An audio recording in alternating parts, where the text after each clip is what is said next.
Shiv Sena UBT के chief Uddhav Thackeray और उनकी पार्टी के राज्यसभा सांसद संजय राउत को मानहानि के मामले में कोर्ट की कार्रवाई को लेकर 2,000 रुपये का जुर्माना भरना था, लेकिन वो भर नहीं पाए हैं, जिसके बाद उन्होंने 2 दिन का और समय कोर्ट से मांगा है। उनकी तरफ से कहा गया है कि कोर्ट के अधिकारियों ने कैश एक्सेप्ट ही नहीं किया, इसलिए वो जुर्माने की राशि जमा नहीं कर पाए। सामना में 29 दिसंबर 2022 को हिंदी और मराठी दोनों संस्करणों में छपे एक लेख में दावा किया गया था कि शिवसेना के पूर्व सांसद राहुल शेवाले के पास दुबई और कराची में रियल एस्टेट निवेश है, जिसके बाद शेवाले की वकील चित्रा सालुंखे ने 3 जनवरी 2023 को सामना को एक नोटिस भेजा और इन आरोपों के बारे में स्पष्टीकरण मांगा। जवाब में सामना संपादकीय टीम ने तर्क दिया कि उनका लेख ऑनलाइन मिली जानकारी से प्रेरित था, जिसमें एक महिला कथित तौर पर इन मामलों पर चर्चा कर रही थी।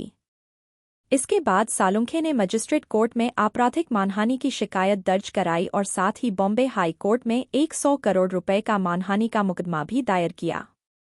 इस मामले में राउत और ठाकरे ने खुद को निर्दोष बताते हुए मजिस्ट्रेट अदालत में आरोप मुक्त करने की अर्जी दायर की थी, जिसे पिछले साल अक्टूबर में खारिज कर दिया गया था। नियमों के अनुसार दोनों को मजिस्ट्रेट अदालत के आदेश को तुरंत चुनौती देनी चाहिए थी, जो उन्होंने नहीं किया। पुनरीक्षण दायर करने के लिए नियमों के तहत निर्धारित बाहरी समय सीमा से 84 दिनों की देरी हुई। इस प्रकार देरी को माफ करते हुए सत्र न्यायालय ने 13 जून को उन पर 2,000 रुपये का जुर्माना लगाया था। मीडिया रिपोर्ट के मुताबिक उद्धव ठाकरे और संजय राउत ने कहा कि उन्हें 14 जून को आदेश मिला और अदालत का कैश काउंटर, जहां पैसे जमा किए जाने थे, अगले 2 दिनों के लिए बंद कर दिया गया। उन्होंने कहा कि उन्होंने अगले कुछ दिनों में अपनी तरफ से पूरी कोशिश की, लेकिन प्रक्रिया पूरी करने की औपचारिकताएं पूरी नहीं हो सकीं और 10 दिन की अवधि बीत जाने के बाद कैश काउंटर पर मौजूद अधिकारियों ने पैसे लेने से इनकार कर दिया।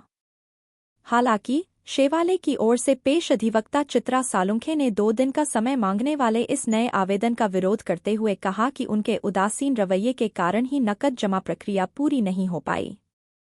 सालुंखे ने यह भी आरोप लगाया कि यह ठाकरे और राउत की ओर से केवल देरी करने की रणनीति है।